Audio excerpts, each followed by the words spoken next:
I built $1 billion empire in Tokyo, and I can't even order dinner without losing control.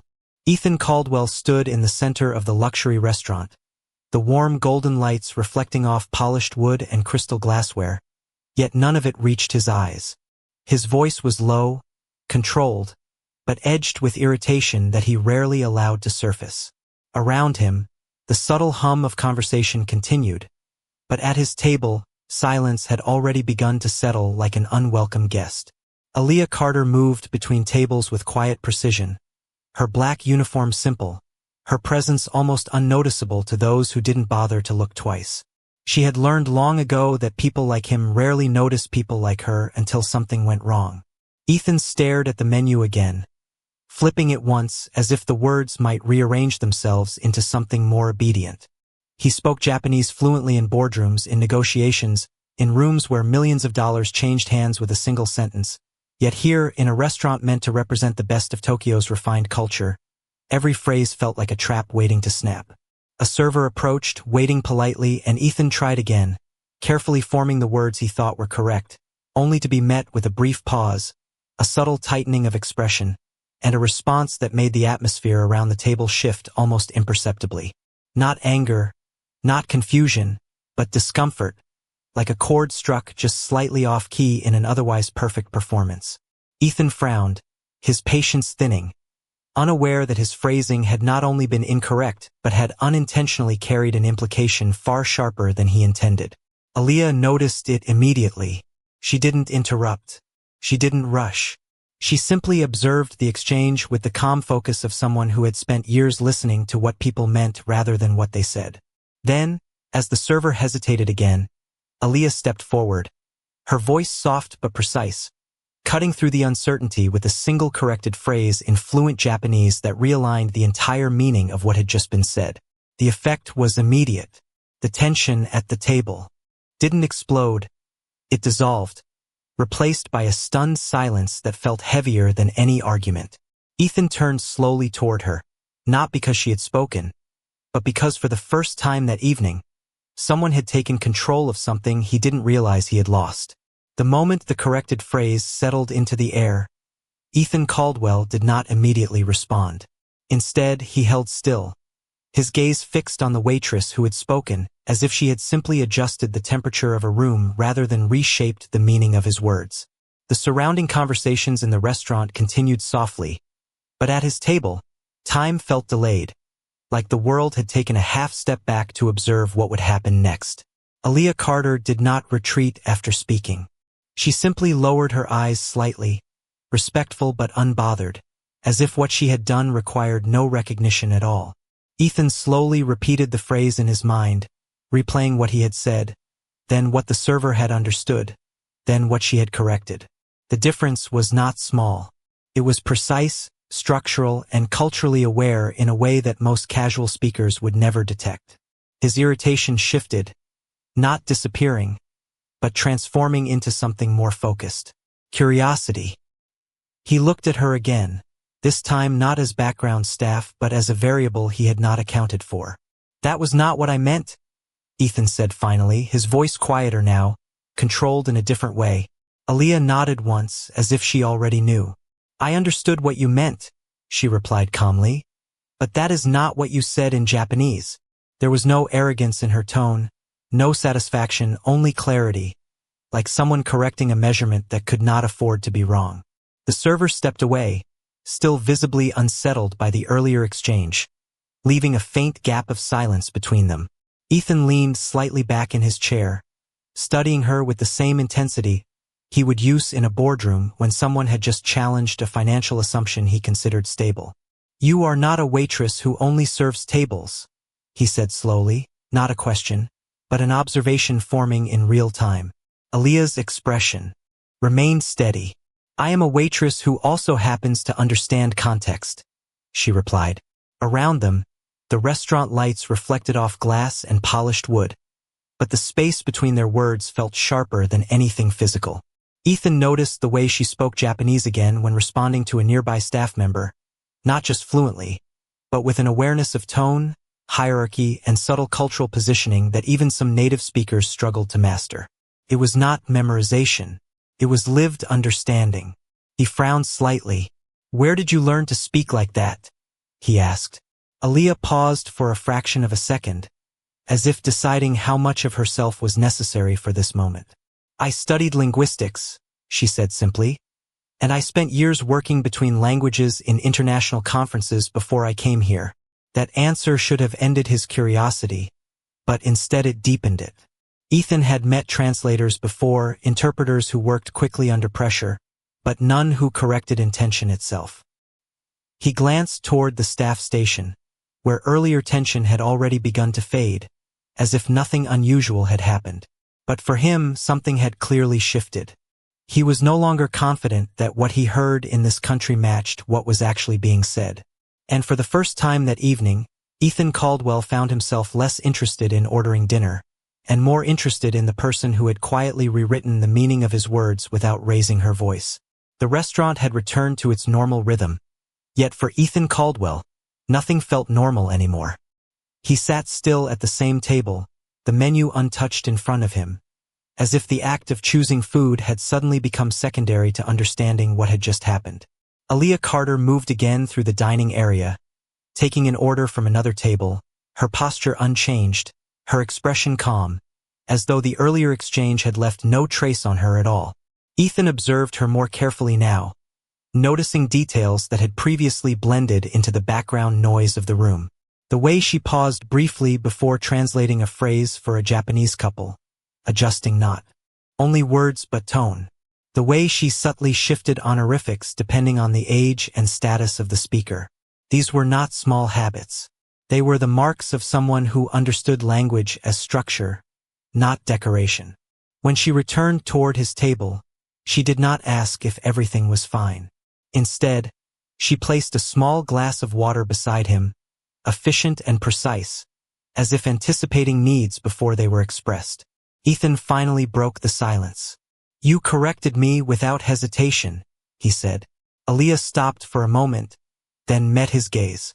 "You were about to be misunderstood in a professional setting," she replied. "It was necessary." Her tone carried no pride, only fact. Ethan leaned slightly forward, his interest no longer restrained. "Most people would not interrupt someone like me," he said. Aaliyah blinked once, not in intimidation, but in mild reflection. "Most people assume authority means accuracy," she said. "It does not." The simplicity of her statement landed harder than any argument. Ethan glanced down at the table, then back at her. He had spent years surrounded by executives, advisors, and negotiators who carefully shaped their language to avoid correction. Yet here, in a quiet restaurant in Tokyo, a waitress had done something none of them ever dared to do. She had corrected him directly, without fear of consequence. "You speak Japanese as if it is your first language," Ethan said. Aaliyah adjusted a napkin at a nearby table before responding. "Language is not about first or second," she said. "It is about immersion and attention." That answer stayed with him longer than expected. Ethan checked his phone briefly, seeing messages from his assistant about the evening schedule, about meetings that would resume after dinner, about decisions waiting for his approval. Yet none of it felt urgent anymore. He placed the phone face down on the table, something he rarely did. When Aaliyah returned again, he asked a different question. "Why are you working here if you understand language at that level?" There was no judgment in his tone, only genuine curiosity. Aaliyah paused slightly longer this time. "Because observation matters more in places where people think they are not being observed," she said. Ethan narrowed his eyes slightly, trying to interpret the meaning behind her words. She continued, "In high-level conferences, people prepare what they say. In restaurants like this, they reveal what they actually mean." The sentence lingered in the air between them. Ethan looked around the room again, noticing conversations he had ignored before, noticing the subtle hierarchy in how guests spoke to staff, noticing the way misunderstandings could easily occur without anyone realizing it. Slowly, he began to understand that his earlier frustration had not been about ordering food at all. It had been about losing control of meaning in a place he assumed he understood. Aaliyah stepped back slightly, ready to move on to the next table. But Ethan spoke once more. "Stay a moment," he said. She paused, not because she was ordered, but because she chose to listen. Ethan exhaled slowly, the first sign of uncertainty in his posture. "If I say something again in Japanese," he asked, "would you correct it again?" Aaliyah met his eyes directly. "If it is wrong," she said. "Yes." For the first time that evening, Ethan did not respond immediately. Instead, he sat back slightly, realizing that what unsettled him was not being corrected, but realizing he might have been wrong far more often than he ever noticed. The atmosphere in the restaurant had shifted into a quieter equilibrium, but Ethan Caldwell could feel that something beneath it had permanently changed. He no longer looked at the room as a simple space for dining, but as a layered system of meaning, where every phrase carried weight he had previously ignored. Aaliyah Carter moved with steady rhythm between tables, yet Ethan noticed something new now. People were beginning to look at her differently, not because she demanded attention, but because they had seen her interrupt something they did not understand and make it clear within seconds. Ethan watched as a small misunderstanding unfolded at a nearby table between a Japanese businessman and a local server. The sentence delivered was polite, but incorrect in tone, and the server hesitated, unsure how to respond. Before the situation escalated into confusion, Aaliyah stepped in again. She did not raise her voice. She did not draw attention. She simply adjusted the phrasing, softened the structure, and the tension disappeared as if it had never existed. Ethan noticed the shift in the businessman's expression. Confusion gave way to relief, then quiet respect. It was the same pattern he had just experienced. Correction followed by clarity, then silence. He leaned slightly forward, realizing this was not coincidence. It was skill operating at a level most people never recognized. When Aaliyah returned to his table, Ethan spoke before she could move away. "That is not something a typical waitress does," he said. Aaliyah placed a clean napkin at the edge of the table, then looked at him. "There is no such thing as a typical situation in a place where multiple languages overlap," she replied. Ethan studied her for a moment longer. "You correct people often," he said. Aaliyah tilted her head slightly. "Only when they are about to be misunderstood," she said. The simplicity of her answer carried more authority than any explanation he had heard that evening. Ethan glanced toward the kitchen, then back at her. "You said earlier that authority does not guarantee accuracy," he said. "Do you believe people in power are usually wrong?" Aaliyah did not hesitate. "I believe people in power are usually not questioned," she replied. The statement landed with quiet precision. Ethan did not respond immediately. Instead, he processed the implication. In boardrooms, in negotiations, in executive meetings across continents, he was rarely corrected. Not because he was always right, but because the environment did not allow friction against him. Here, however, friction was not only allowed, it was necessary. He looked at her again, noticing the calmness in her posture, the lack of urgency in her movements, the way she did not seem affected by his status or silence. "You speak as if you have worked in environments far beyond a restaurant," Ethan said. Aaliyah paused for a brief moment, then responded while adjusting a nearby table setting. "I have worked in environments where language errors can change outcomes for entire organizations," she said. Ethan's attention sharpened. That sentence carried weight. Not theory, experience. Before he could ask further, a staff member approached his table again, attempting to confirm a revised order in Japanese. The phrasing was slightly incorrect, and Ethan immediately recognized the pattern now. Miscommunication forming at the edges of politeness. Before confusion could settle, Aaliyah gently corrected the sentence once more, guiding the staff member into proper structure. The interaction resolved instantly, without embarrassment or disruption. Ethan realized something in that moment. She was not simply translating words. She was stabilizing meaning. When the staff member left, Ethan exhaled slowly. "If you were in a corporate environment," he said, "you would be invaluable." Aaliyah met his gaze briefly. "I already am," she replied quietly, then moved on to the next table. Ethan remained seated, but his perspective had shifted again. What had begun as frustration over a simple dinner order had transformed into something far more complex. He was no longer simply observing a waitress who corrected language. He was observing someone who prevented misunderstanding before it could become consequence. And for the first time that evening, Ethan Caldwell began to wonder how many of his own decisions had ever been corrected before they failed, and how many had simply been allowed to proceed without question. The evening had begun to settle into its late rhythm, with the restaurant gradually filling and emptying in cycles of quiet elegance. Yet for Ethan Caldwell, the experience no longer felt ordinary in any sense. He sat at the same table, but his attention was no longer fixed on the idea of ordering food or finishing dinner. Instead, it was anchored to a pattern he could not ignore. Aaliyah Carter moved through the space with the same measured calm, yet now every interaction she touched seemed to stabilize something fragile beneath the surface. Ethan observed her as she assisted another table where a misunderstanding in Japanese had caused polite confusion between guests and staff. The situation was small, almost invisible to most, but he noticed how quickly she stepped in, not to dominate the exchange, but to realign it. A single sentence carefully adjusted, and the tension dissolved instantly. No correction felt like humiliation. No clarification felt like interruption. It felt instead like balance being restored. Ethan found himself following her movements more closely than he intended. He had spent years in environments where precision mattered, yet those environments always assumed that precision came from authority. What he was seeing now challenged that assumption. Precision here came from awareness, from listening, from understanding intent before language. When Aaliyah returned near his table again, Ethan did not immediately speak. He watched her place a glass down for another guest, her expression unchanged, her focus steady, as if she were constantly reading layers of meaning most people never noticed.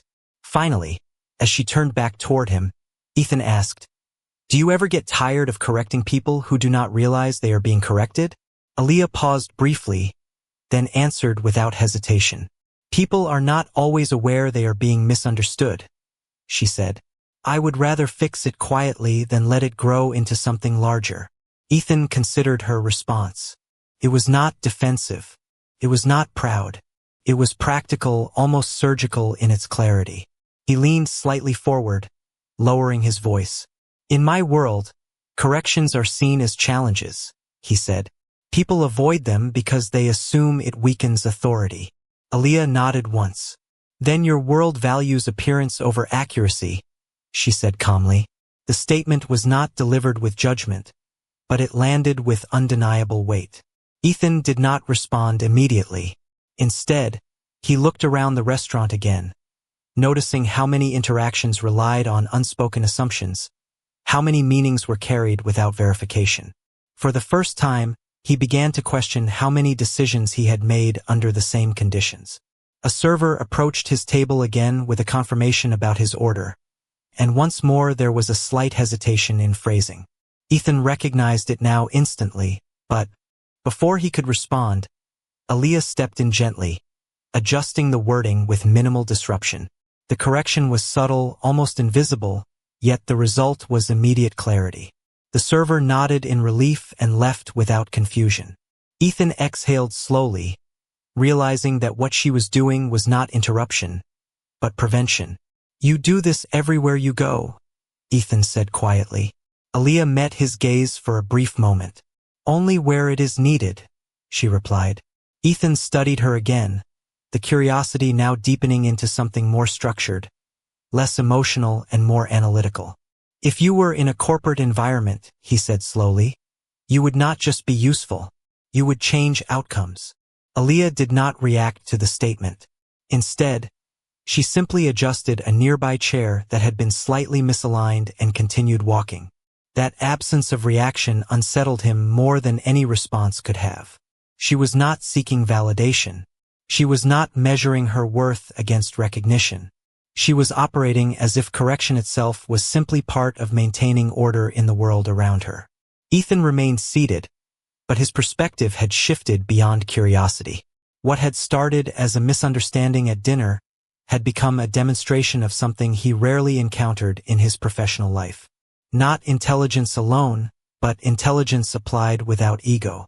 And as he watched her disappear into the flow of the restaurant again, Ethan Caldwell realized that for the first time in a very long time, he was no longer certain that he understood the rules of the environment he was standing in.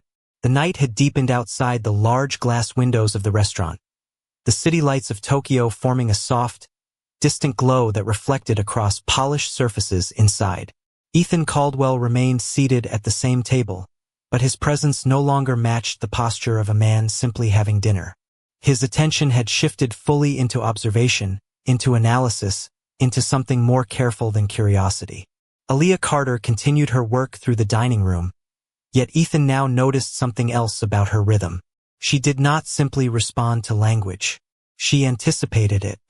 Before a misunderstanding could fully form, she was already adjusting the space around it, like someone quietly tuning an instrument before a wrong note could be played.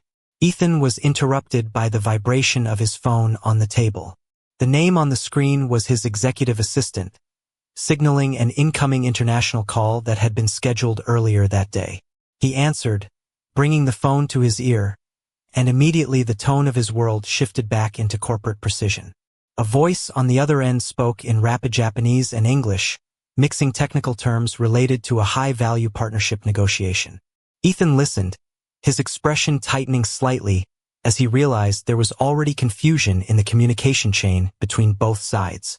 A key proposal had been misinterpreted during translation, and the partner company was requesting immediate clarification before continuing discussions. He lowered his gaze briefly, calculating the impact in silence. The value of the deal was significant, not just financially, but strategically across multiple regions. A delay could alter momentum. As he began to respond, Aaliyah happened to pass near his table. She did not interrupt. She did not acknowledge the call. She simply paused for a fraction of a second as she placed a clean glass on a nearby table, her attention briefly aligning with the tone of Ethan's conversation.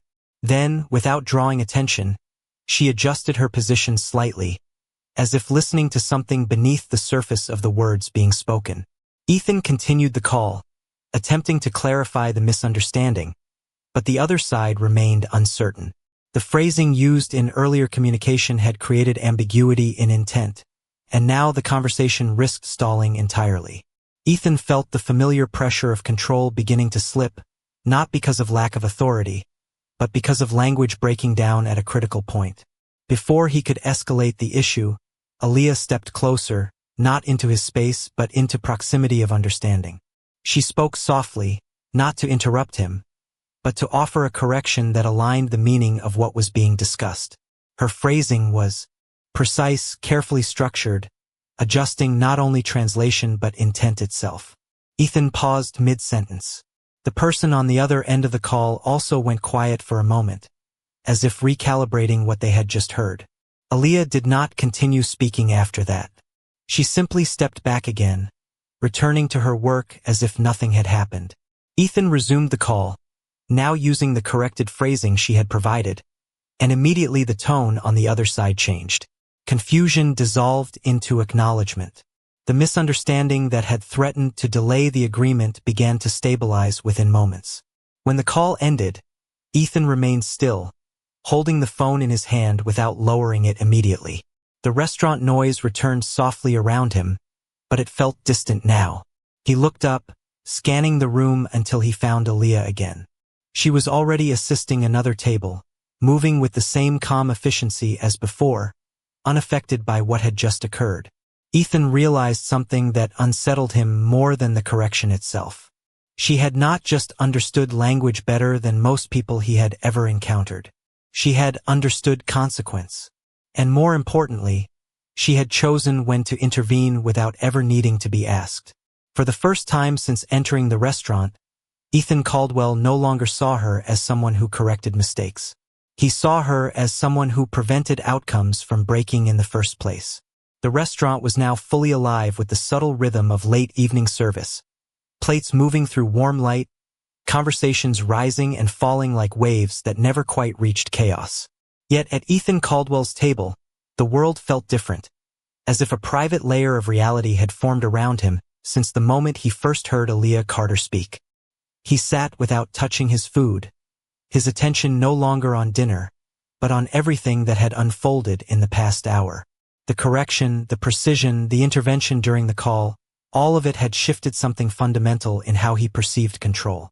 He had built his entire life on managing variables, on anticipating outcomes before they appeared, but Aaliyah had operated outside that framework entirely.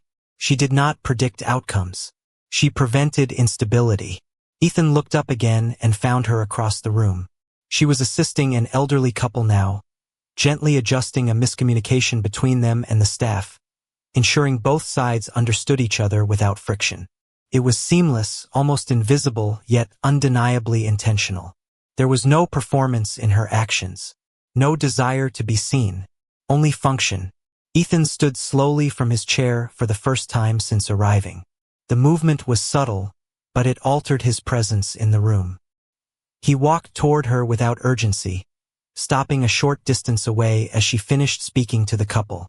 When they left, satisfied and calm, Aaliyah turned her attention back toward her duties, but Ethan spoke before she could move on.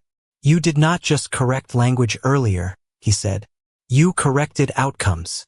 Aaliyah paused, then met his eyes with the same calm expression she had maintained throughout the night. "Language is part of outcomes," she replied simply. Ethan studied her more closely now, no longer as a CEO evaluating efficiency, but as someone encountering a system he did not fully understand. "The call I just had," he said slowly, "you changed the direction of a multi-million-dollar negotiation in less than a minute." Aaliyah did not react to the scale of the statement. She only nodded slightly, as if scale itself was irrelevant. "It was not changed," she said. "It was clarified." Ethan exhaled through his nose, a quiet acknowledgement of how differently she perceived impact. Around them, the restaurant continued to function, unaware of the conversation happening at its edge.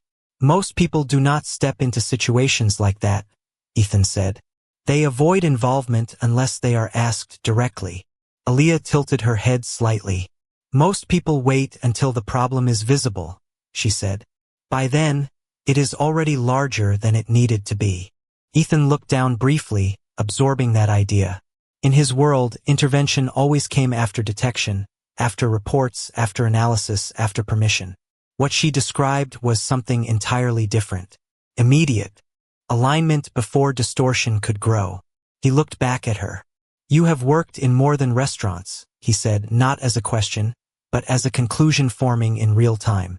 Aaliyah hesitated for the first time that evening, just slightly, before responding. "I have worked in environments where misunderstanding has cost far more than money," she said. Ethan narrowed his eyes slightly, sensing depth beneath her restraint, but he did not press further. Instead, he shifted his focus. "Why here?" he asked. Aaliyah glanced briefly across the dining room, then back at him. "Because here, people stop listening after the first assumption," she said. "That makes the truth easier to see." Ethan felt the words settle differently than anything else he had heard that night. He returned slowly to his seat, not because the conversation was over, but because his mind needed stillness to process it. Aaliyah continued her work, but now Ethan no longer saw her as someone moving through tables. He saw her as someone operating within a structure most people never recognized, quietly correcting fractures before they became failures. And for the first time since he had entered the restaurant, Ethan Caldwell was no longer confident that his success had ever required this level of understanding. The evening in the restaurant had reached a quieter, more reflective rhythm, as if the energy of the space itself had softened after the earlier disruptions. Ethan Caldwell remained seated for a moment longer, but his attention no longer belonged to the idea of dinner or business or even conversation. It belonged entirely to Aaliyah Carter.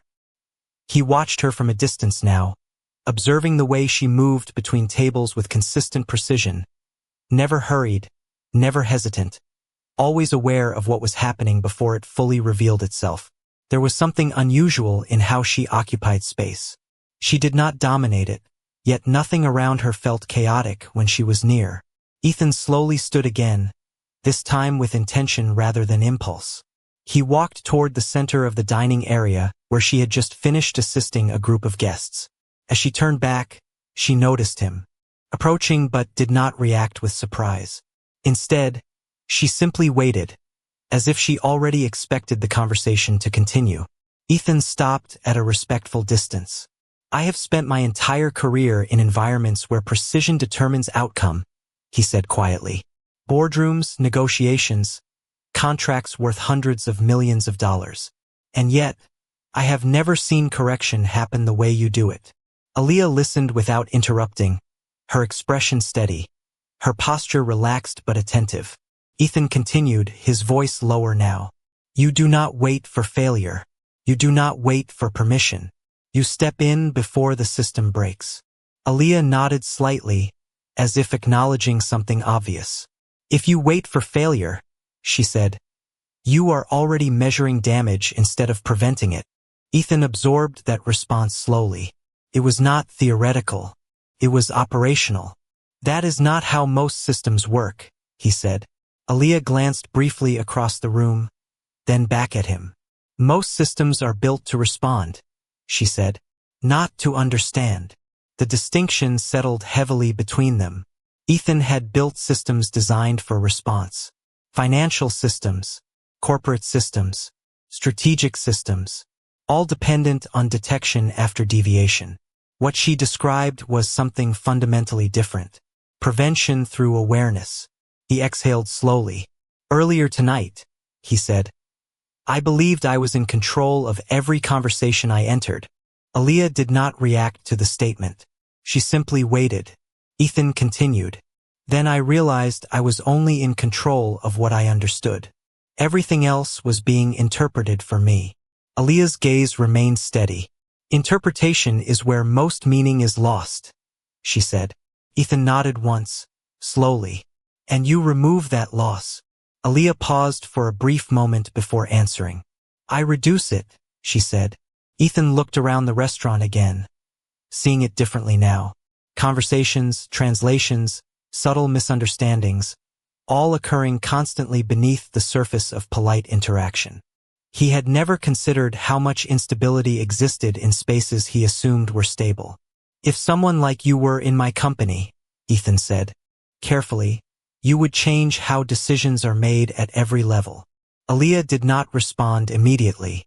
Instead, she adjusted a nearby chair that had been slightly out of alignment, correcting it with quiet precision before speaking. "I do not change systems," she said. "I correct what systems ignore." Ethan studied her for a long moment, realizing that she was not presenting herself as exceptional. She was describing her function as something necessary, almost structural. The difference unsettled him more than any display of intelligence could have. A quiet pause formed between them again, but it was no longer uncomfortable. It was reflective, as if both were standing on opposite sides of an idea that neither fully named yet. Ethan finally spoke again. "What happens?" he asked slowly. "When no one listens to the correction?" Aaliyah met his gaze, calm and unshaken. "Then the system learns the cost of ignoring it," she said. The answer was simple, but it carried weight that did not require emphasis.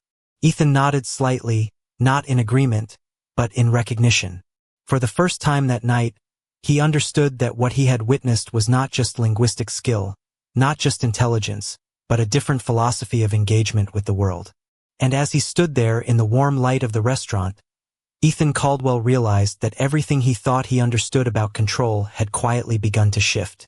The restaurant had begun to wind down, with fewer guests remaining and the soft sound of cleaning and final service replacing the earlier rhythm of conversation. Ethan Caldwell remained standing near the center of the dining area, no longer as a guest waiting for dinner, but as someone who had stopped measuring time in the usual way. His attention was still fixed on Aaliyah Carter, who was now finishing a final round of table checks near the far side of the room. The space between them felt quieter than before, not because sound had disappeared, but because understanding had replaced uncertainty. Ethan slowly walked toward her one final time. When she noticed him approaching, she stopped what she was doing and turned fully to face him. There was no anticipation. In her expression, no expectation of praise or conflict. Only presence. Ethan stood still for a moment before speaking. Tonight began with me believing I was struggling to order dinner, he said calmly. But that was never the real issue. Aaliyah listened without interrupting. Ethan continued. What I was actually struggling with was not language. It was interpretation. I assumed that control came from speaking clearly. I did not realize how often meaning is already lost before words are even formed. Aaliyah nodded slightly, acknowledging the statement without adding to it. Ethan took a slow breath. You did not just help me communicate, he said. You corrected every assumption I made about communication itself. A brief silence followed. Around them, staff continued closing sections of the restaurant, unaware of the weight of the conversation taking place. Aaliyah finally responded. Assumptions are invisible until someone removes them, she said. Ethan looked at her more directly now. Most people would have used what you did tonight to gain advantage, he said. They would have turned it into leverage. Aaliyah's expression remained unchanged. Then most people are still focused on control, she replied. Ethan nodded slowly. That word, control, no longer felt absolute to him. It felt conditional, dependent, fragile in ways he had never considered before. He looked down briefly, then back at her. If you were in my position, he asked, would you change the way I operate? Aaliyah paused for a moment, not out of hesitation, but out of precision. I would not change it, she said. I would correct where it fails to see what it is missing. Ethan absorbed that answer in silence. It was not an invitation to dismantle, nor a suggestion of replacement. It was something more structural, a refinement rather than a disruption. He exhaled slowly. In my world, he said, people usually wait to be asked before they intervene. Aaliyah met his gaze. And in my experience, she said, waiting is often how errors become accepted as normal. The statement settled between them without resistance. Ethan understood now that what he had witnessed all night was not simply skill in language or intelligence in communication. It was a discipline of attention, a refusal to allow distortion to settle. The restaurant lights dimmed slightly as final guests left, leaving the space quieter, more open. Ethan looked around once, then returned his focus to her. You could work anywhere, he said. Why remain in a place where people only notice you when something goes wrong? Aaliyah glanced briefly at the emptying room, then back at him. Because that is where truth is easiest to observe, she said. Ethan nodded once, slowly. For the first time since entering the restaurant, he no longer saw her as someone who had corrected his language, or even someone who had influenced a negotiation. He saw her as someone who revealed the hidden structure beneath every interaction he had ever taken for granted. And as he stood there in the fading light of the restaurant, Ethan Caldwell understood that the real shift of the evening had not been in what was said, but in what could no longer be ignored.